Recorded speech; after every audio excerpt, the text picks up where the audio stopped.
അസ്സലാമു അലൈക്കും. ഞാൻ Abu Rifas. Pregnancy and parenting ടിപ്സിലേക്ക് എല്ലാ കൂട്ടുകാർക്കും സ്വാഗതം. ചാനൽ സബ്സ്ക്രൈബ് ചെയ്യാനും നിങ്ങളുടെ കൂട്ടുകാരിലേക്ക് ഷെയർ ചെയ്യാനും എല്ലാവരോടും അഭ്യർത്ഥിക്കുന്നു.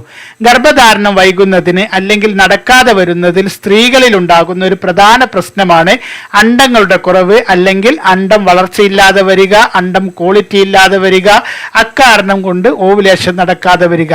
സ്ത്രീയുടെ ഓവറികളിൽ അണ്ടമുണ്ടാകുമ്പോഴാണ് സ്വാഭാവിക ഗർഭധാരണം സാധ്യമാവുകയുള്ളൂ. സ്വാഭാവിക ഗർഭധാരണം നടക്കാൻ വൈകി ഇനി IVF ചെയ്യാമെന്ന് വെച്ചാൽ പോലും അണ്ടമുണ്ടാവുക എന്നത് വളരെ പ്രധാനമാണ്. പുരുഷന് ബീജവും സ്ത്രീയിൽ അണ്ടവും ഇത് രണ്ടുമില്ലാതെ ഗർഭധാരണം സാധ്യമാവുകയില്ല. പുരുഷ സെമൻ ലാബിൽ പരിശോധിച്ചുകൊണ്ട് ഒരു പുരുഷനിൽ എത്ര ബീജങ്ങളുണ്ട്, അതിൽ എത്ര മോട്ടിലിറ്റി ഉള്ളതുണ്ട്, എത്ര നല്ല ബീജങ്ങളുണ്ട് എന്നതൊക്കെ നമുക്കറിയാൻ കഴിയും. എന്നാൽ ഇങ്ങനെ ഒരു സ്ത്രീയിൽ എത്ര അണ്ടങ്ങൾ ഇനിയുണ്ട് എന്ന് തിട്ടപ്പെടുത്തുക സാധ്യമല്ല. ഓരോ ആർത്തവ സൈക്കിളിലും സ്ത്രീയുടെ ഓവറിയിലെ ഫോളിക്കുകളിലുള്ള അണ്ടം റിസർവിൽ നിന്നും അണ്ടം വളർച്ചയായി പുറത്തു വരികയാണ് ചെയ്യുന്നത്. ഇതിനെയാണ് നമ്മൾ ഓവുലേഷൻ എന്ന് പറയുന്നത്. ഇങ്ങനെ അണ്ടം പൊട്ടാനാകുമ്പോൾ അത് നമുക്ക് ഫോളിക്കുലാർ സ്റ്റഡി വഴി അറിയാൻ കഴിയും. അണ്ടത്തിന്റെ വളർച്ചയെക്കുറിച്ച് അറിയാനും കഴിയും. എന്നാൽ ഒരു സ്ത്രീക്ക് ഗർഭധാരണം നടക്കുന്നില്ല, അവൾക്ക് ഓവുലേഷൻ നടക്കുന്നില്ല, അപ്പോൾ സ്വാഭാവികമായും ഡോക്ടർമാർ നിർദ്ദേശിക്കുന്ന ഒരു പരിശോധനയാണ് AMH ഹോർമോൺ പരിശോധന അഥവാ ആന്റി മുള്ളേറിയൻ ഹോർമോൺ പരിശോധന. എന്തിനാണ് AMH ഹോർമോൺ ടെസ്റ്റ് ചെയ്യുന്നത്? ഇത് നിങ്ങളിലെ ഓവറികളിൽ അണ്ടങ്ങൾ അല്ലെങ്കിൽ അണ്ടം റിസർവ് എത്രത്തോളം ഉണ്ടെന്ന് അറിയാൻ വേണ്ടിയുള്ള പരിശോധനയാണ്. പുരുഷ ബീജങ്ങളെ പരിശോധിക്കുന്നത് പോലെ ഓരോ അണ്ടവും എണ്ണിയല്ല സ്ത്രീയിൽ അണ്ടമുണ്ടോ എന്ന് പരിശോധിക്കുന്നത്. രക്തപരിശോധനയിലൂടെ ആന്റി മുള്ളേറിയൻ എന്ന ഹോർമോണിന്റെ സാന്നിധ്യം എത്രത്തോളം ഉണ്ടെന്ന് ഉള്ള പരിശോധനയാണ് ഇതിനായി നടത്തുന്നത്. സ്ത്രീകളിൽ സാധാരണ 40 വയസ്സൊക്കെ കഴിയുന്നതോടെ അണ്ടങ്ങളുടെ അളവിൽ കുറവുണ്ടാകും. എന്നാൽ അതിലും കുറഞ്ഞ വയസ്സുള്ളവർ, യുവതികളിൽ അണ്ടം കുറവുള്ള അവസ്ഥ ഒരുപാടുണ്ട്. അതാണ് ഒരുപാട് പേരിൽ നമ്മൾ ലോ AMH ആണ് എന്ന് പറയുന്നത്. ഓവറികളിലെ അണ്ടത്തിന്റെ എണ്ണവും ഗുണവും കുറയാൻ പ്രായം മാത്രമല്ല കാരണം, മറ്റു ചില ഘടകങ്ങൾ കൂടി അതിനുണ്ട്. നേരത്തെ നമ്മൾ വീഡിയോകളിൽ ഇക്കാര്യങ്ങൾ ഒരുപാട് പറഞ്ഞതാണ്. ഓവറിയിൽ നിന്നും അണ്ടം പുറത്തു വരാതെ അഥവാ ഓവുലേഷൻ തീരെ നടക്കാതെ വരുമ്പോൾ അത് ആർത്തവത്തെയും മുടക്കുന്നു. സ്വാഭാവിക നിലക്ക് മരുന്നുകളൊന്നും കുടിക്കാതെ എല്ലാ മാസവും കൃത്യമായി ആർത്തവം നടക്കുന്നവരിൽ ആർത്തവ സൈക്കിളിന്റെ മധ്യത്തിലായി അണ്ടം പൊട്ടും, ഓവുലേഷൻ നടക്കും എന്നറിയാമല്ലോ. എന്നാൽ അണ്ടം പൊട്ടാതെ വരുമ്പോൾ അത് ആർത്തവത്തെയും ഇല്ലാതാക്കും. നിങ്ങളിൽ ഉണ്ടാകുന്ന ഇറഗുലർ പീരിയഡ്, അതായത് ആർത്തവ ക്രമക്കേടുകളുടെ ഒരു പ്രധാന കാരണം നിങ്ങളുടെ ഓവറികളുടെ പ്രവർത്തന തകരാറുകൾ അല്ലെങ്കിൽ ഓവുലേഷൻ നടക്കാതെ വരുമ്പോൾ കൂടിയാണ്.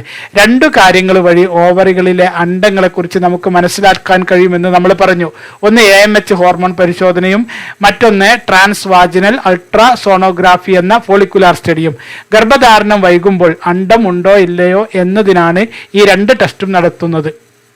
ഇതിൽ AMH ഹോർമോൺ കുറവാണ് എങ്കിൽ അത് അണ്ടം റിസർവ് കുറവാണ് എന്നാണ് നിർണ്ണയിക്കുന്നത്. പ്രായക്കൂടുതലുള്ളവരിൽ അണ്ടം റിസർവ് കുറവ് ആകുമ്പോൾ സാധാരണ ഡോക്ടർമാർ IVF നിർദ്ദേശിക്കും. എന്നാൽ AMH ഹോർമോൺ വളരെ കുറവാണ് എങ്കിൽ അവരുടെ അണ്ടം കൊണ്ട് IVF സാധ്യമല്ല എന്നും ഡോണർ എഗ് ഉപയോഗിച്ച് IVF ചെയ്യാനും ഡോക്ടർമാർ നിർദ്ദേശിക്കാറുണ്ട്. അപ്പോൾ പറഞ്ഞു വന്നത്, സ്വാഭാവിക ഗർഭധാരണത്തിന് എന്നല്ല IVF ചെയ്യാൻ പോലും അണ്ടം ഉണ്ടാവുക എന്നത് വളരെ പ്രധാനമാണ്. അതുണ്ടെന്ന് അറിയിക്കുന്ന ടെസ്റ്റ് കൂടിയാണ് AMH ഹോർമോൺ ടെസ്റ്റ്. നിങ്ങളുടെ ഓവറികളിലെ അണ്ടം റിസർവിന്റെ കുറവ് അല്ലെങ്കിൽ അണ്ടത്തിന്റെ ക്വാളിറ്റി കുറവ്, അതായത് ലോ AMH ഉണ്ടെന്ന് നിങ്ങൾക്ക് മനസ്സിലാക്കാൻ മറ്റു ചില വഴികൾ കൂടിയുണ്ട്. അതിലൊന്നാണ് ആർത്തവം മുടങ്ങുന്നത്. സ്ഥിരമായി ആർത്തവം തെറ്റി വരുമ്പോൾ അല്ലെങ്കിൽ ആർത്തവം തീരെ ഇല്ലാതെ വരുമ്പോൾ സ്വാഭാവികമായും അത് അണ്ടോൽപാദന തടസ്സമുള്ളത് കൊണ്ട് കൂടിയാവാം എന്ന് നിങ്ങൾ ചിന്തിക്കണം. ആർത്തവം വരാൻ വേണ്ടി മരുന്ന് കുടിക്കുമ്പോൾ എനിക്ക് ആർത്തവം വരാത്തത് ഇങ്ങനെ ഓവുലേഷൻ നടക്കാത്തത് കൊണ്ടാണ് എന്നും, എന്തുകൊണ്ട് ഓവുലേഷൻ നടക്കുന്നില്ല എന്ന് ചിന്തിക്കുമ്പോൾ അത് ഒന്നുകിൽ ഓവറിൽ അണ്ടങ്ങളില്ല, അല്ലെങ്കിൽ ഉള്ള അണ്ടം വളർച്ച ഉണ്ടാകുന്നില്ല, അല്ലെങ്കിൽ അണ്ടം പൊട്ടാതെ കുമിളകളായി മാറുന്ന PCOD പ്രശ്നമുണ്ടാവാം. ഇങ്ങനെ എന്ത് പ്രശ്നമാണ് അതിന് പിന്നിലുള്ളത് എന്ന് മനസ്സിലാക്കി അതിനുള്ള പരിഹാരം ചെയ്യുക എന്നതാണ് പ്രധാനം. അല്ലാതെ ആർത്തവമില്ല എന്ന് കാണുമ്പോൾ ആർത്തവം വരാൻ വേണ്ടി കുറെ കാര്യങ്ങൾ ചെയ്യുക എന്നതല്ല. ആർത്തവം വരാതിരിക്കുന്നത് ഒരു അടയാളം മാത്രമാണ്, ഒരു ലക്ഷണം മാത്രമാണ്. ലോ AMH ഉള്ളവരിൽ ആർത്തവ പ്രശ്നങ്ങൾ ഉണ്ടാകും. കുറവാകും. ഇതേപോലെ സ്ഥിരമായി മിസ്കാരേജ്, ഗർഭമലസൽ സംഭവിക്കുക. ചിലർ പറയുന്നത് കാണാം, എനിക്ക് ഈ പ്രാവശ്യവും അബോർഷനായി, ഇപ്പോൾ 3ാമത്തെ തവണയാണ്, അല്ലെങ്കിൽ അതിലേറെയായി, ഗർഭമുണ്ടാകുന്നുണ്ട്, പക്ഷേ എല്ലാം അബോർഷനായി പോകുന്നു. സ്വാഭാവികമായും നിങ്ങൾ ചിന്തിക്കേണ്ട ഒരു കാര്യം അണ്ടം ക്വാളിറ്റി കുറവുണ്ടോ എന്നതാണ്. PCOD ഉള്ളവരിലും ലോ AMH ഉള്ളവരിലും ഗർഭമായാൽ അബോർഷൻ സാധ്യത കൂടുതലാണ്. ഇങ്ങനെ വരുമ്പോൾ വീണ്ടും നിങ്ങൾ ഗർഭധാരണത്തിന് ശ്രമിക്കുന്നതിന് മുന്നേ തന്നെ PCOD ഉണ്ടോ അല്ലെങ്കിൽ ലോ AMH പ്രശ്നമുണ്ടോ എന്ന് നോക്കണം. അതിനുള്ള പരിഹാരങ്ങൾ ചെയ്യണം. ഇതേപോലെ ഓരോ പ്രശ്നവും ഉണ്ടാകാനുള്ള കാരണം നമ്മൾ പരിശോധിച്ച് അതിനുള്ള പരിഹാരം ചെയ്യുകയാണ് വേണ്ടത്. ലോ AMH ഉണ്ടാകാനുള്ള മറ്റു കാരണങ്ങൾ കൂടി ശ്രദ്ധിക്കുക. എൻഡോമെട്രിയോസിസ് ഉള്ളവരിൽ AMH അളവ് കുറയാം. അതേപോലെ PCOD പോലെയുള്ള പ്രശ്നങ്ങൾ ഉണ്ടായി, അല്ലെങ്കിൽ ഓവറി സിസ്റ്റുകൾ ഉണ്ടായി, അതിന് നമ്മൾ ലാപ്രോസ്കോപ്പിയോ സർജറിയോ ഒക്കെ ചെയ്യും. അങ്ങനെയുള്ളവരിലും AMH അളവിൽ കുറവുണ്ടാകാം. ഇറഗുലർ പീരിയഡ് പോലെ തന്നെ ഷോർട്ട് പീരിയഡ് സൈക്കിൾ ഉള്ളവരിലും, അതായത് 25 ദിവസത്തിൽ കുറവാകുമ്പോൾ പീരിയഡ് ഉണ്ടാവുക, 20 ദിവസം കൂടുമ്പോൾ പീരിയഡ്, 18 ദിവസം കൂടുമ്പോൾ പീരിയഡ്, ഇതാണ് ഷോർട്ട് സൈക്കിൾ എന്ന് നമ്മൾ പറയുന്നത്. ഇങ്ങനെയുള്ളവരിൽ ലോ AMH ഉണ്ടാവാനുള്ള സാധ്യതയുണ്ട്. അണ്ടം കുറവോ അല്ലെങ്കിൽ അണ്ടത്തിന് ക്വാളിറ്റി കുറവോ ഉണ്ടാവുകയും ചെയ്യാം. ലോ AMHനും അണ്ടം ക്വാളിറ്റി കുറവിനും അണ്ടം കുറവിനും വേറെയും കുറേ കാരണങ്ങളുണ്ട്. നമ്മൾ മുൻ വീഡിയോകളിലൊക്കെ ഇത് പറഞ്ഞിട്ടുണ്ട്. സ്ത്രീകളിലെ ഓവറി വലിപ്പം കുറയുന്നതിനെ കുറിച്ച് നമ്മൾ പറഞ്ഞിട്ടുണ്ട്. അതേപോലെ വിറ്റാമിൻ ഡിയുടെ കുറവ്, FSH ഹോർമോൺ വ്യത്യാസങ്ങൾ, ഈസ്ട്രജൻ ഹോർമോൺ കുറവ്, ഇതൊക്കെ അണ്ടവളർച്ചയെയും ഓവറി റിസർവിനെയും ബാധിക്കുന്ന കാര്യങ്ങളാണ്. FSH, AMH എന്നീ ഹോർമോണുകളുടെ അളവ് ഗർഭധാരണത്തിനുള്ള നിങ്ങളുടെ കഴിവിനും ബീജസങ്കലനത്തിന് ആവശ്യമായ അണ്ടങ്ങളുടെ നിലവാരം അറിയുന്നതിനും ഏറ്റവും പ്രധാനമാണ്. ഇങ്ങനെ അണ്ടം കുറവ് ഏത് കാരണം കൊണ്ടാണ് ലോ AMH ആയത്, എന്തുകൊണ്ടാണ് എന്ന് വ്യക്തമായി മനസ്സിലാക്കിക്കൊണ്ട് വേണം നിങ്ങൾ ടിപ്സുകൾ ചെയ്യാൻ.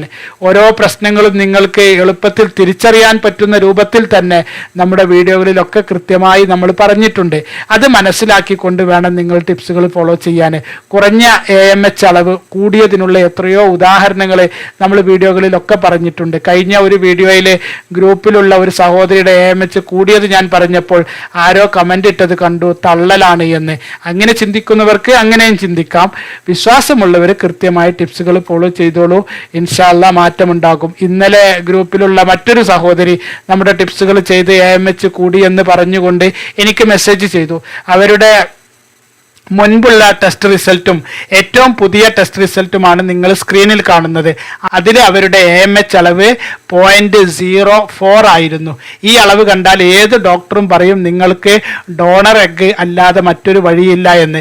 ഇങ്ങനെ AMH അളവ് 1 താഴെ ആയതിൻ്റെ പേരിൽ തന്നെ ഹോസ്പിറ്റലിൽ നിന്നും ഗർഭിണിയാവില്ല എന്ന് പറഞ്ഞത് കേട്ട് കണ്ണീരോടെ ഇറങ്ങിപ്പോന്ന എത്രയോ പേര് നിങ്ങളുടെ കൂട്ടത്തിലില്ലേ? അതാണ് AMH അളവ് വളരെ കുറഞ്ഞാലുള്ള പ്രശ്നം. IVF വരെ സാധ്യമല്ല. ഈ സഹോദരി നമ്മൾ ചാനലിൽ പറഞ്ഞ ടിപ്സുകൾ കൃത്യമായി മനസ്സിലാക്കി ഫോളോ ചെയ്തു. 1 കൊല്ലത്തിലേറെയായി നമ്മുടെ ഗ്രൂപ്പിലുമുണ്ട്. ഇന്നലെ അവരുടെ പുതിയ ടെസ്റ്റ് റിസൾട്ടിൽ AMH അളവ് മാഷാ അല്ലാഹ് 3.03 ആയിട്ടുണ്ട്. ആദ്യം എത്രയാണ്? 0.04. അതാണ് ഇപ്പോൾ 3.03 ആയിട്ടുള്ളത്. എന്ന് മാത്രമല്ല, ഞാൻ അവരോട് ചോദിച്ചു, പീരിയഡ് റെഡിയായോ? അതെ, കൃത്യമായി നടക്കുന്നു. 13ാം ദിവസം ഓവുലേഷൻ നടക്കുന്നതും അവർക്ക് മനസ്സിലാക്കാൻ കഴിയുന്നുണ്ട്. തീർന്നിട്ടില്ല. കഴിഞ്ഞ ദിവസം തന്നെ ഗ്രൂപ്പിലുള്ള കർണാടകക്കാരിയായ മറ്റൊരു സഹോദരിയുടെ AMH റിസൾട്ട് അയച്ചു തരികയുണ്ടായി. അവരുടെ ആദ്യത്തെ റിസൾട്ടിൽ 0.19 ആയിരുന്നു AMH അളവ്. 0.19. ഇപ്പോൾ അവളുടെ AMH റിസൾട്ട് 1.45 ആയി ഉയർന്നിട്ടുണ്ട്. അവൾ ഇന്നലെ ഗ്രൂപ്പിലിട്ട മെസ്സേജ് കൂടി ഞാൻ വായിക്കാം. അസ്സലാമു അലൈക്കും, മാഷാ അല്ലാഹ്, അൽഹംദുലില്ലാ. ഞാൻ ഇന്ന് AMH ടെസ്റ്റ് ചെയ്തു. ആദ്യം എനിക്ക് ലോ AMH ആയിരുന്നു, 0.19. ഇക്കാൻ്റെ ടിപ്സുകൾ ഫോളോ ചെയ്തിട്ട് 1.45 ആയി. അൽഹംദുലില്ലാ. ഇനി എൻ്റെ ഹസ്ബൻഡിൻ്റെ പ്രശ്നം കൂടി മാറാൻ എല്ലാവരും ദുആ ചെയ്യണം. ഇക്കാക്ക് എത്ര നന്ദി പറഞ്ഞാലും തീരില്ല റബ്ബേ. അള്ളാഹു അവരുടെ ഭർത്താവിൻ്റെ പ്രശ്നങ്ങളും എളുപ്പം മാറ്റിക്കൊടുക്കട്ടെ. സന്താന സൗഭാഗ്യം നൽകി അള്ളാഹു അവരെ അനുഗ്രഹിക്കട്ടെ. ആമീൻ. അപ്പോൾ നിങ്ങളോട് പറയാനുള്ളത്, ഈ റിസൾട്ടുകളും സക്സസ് സ്റ്റോറികളും എല്ലാം നിങ്ങളുടെ മുന്നിൽ വെക്കുന്നത് എനിക്ക് ലോ AMH ആണ്, അണ്ടമില്ല, ഡോണർ എഗ് അല്ലാതെ ഇനി മറ്റൊരു വഴിയുമില്ല എന്നൊക്കെ കരുതി നിരാശപ്പെടാതിരിക്കാൻ വേണ്ടിയാണ്.